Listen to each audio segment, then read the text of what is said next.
वज़ीर आला पंजाब ने स्मोक को अजदहे से तशबीह दे दी है। मरियम नवाज ने दावा किया है कि मुखालफिन की किसानों और हुकूमत को आमने सामने खड़ा करने की साजिश नाकाम हो गई।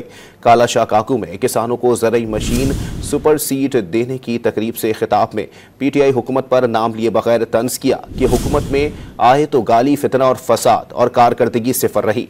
दावा किया कि अब मुखालफिन एतराफ़ कर रहे हैं कि नून लीग की हवा चल पड़ी है।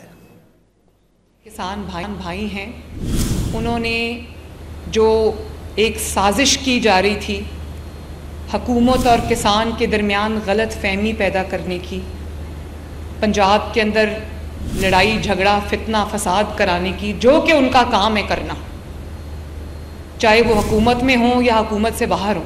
अब वो ये नहीं कह सकते कि उनको कभी हुकूमत नहीं मिली। हुकूमत में आए तो फितना फसाद, गाली गलोच, इल्ज़ामात, कारकर्दगी सिफर। हमारे जो मुखालिफिन हैं अब वो ये बातें करने लग गए हैं। हमारे मुखालिफिन अपनी मैं उस जमात का नाम नहीं लेना चाहती, वो ये बात करने लग गए हैं और वो बातें मुझ तक पहुंचती हैं। पंजाब आगे बढ़ रहा है, पंजाब तरक्की कर रहा है, तो हमारे वज़ीर आला को देखो, वो सिर्फ ये जलसा कर लो, ये हमला कर दो, ये जला दो, मार दो, हटा दो, बदतमीज़ी बद तहजीबी काम करना और मुस्लिम लीग नून के अलावा किसी को आता ही नहीं है।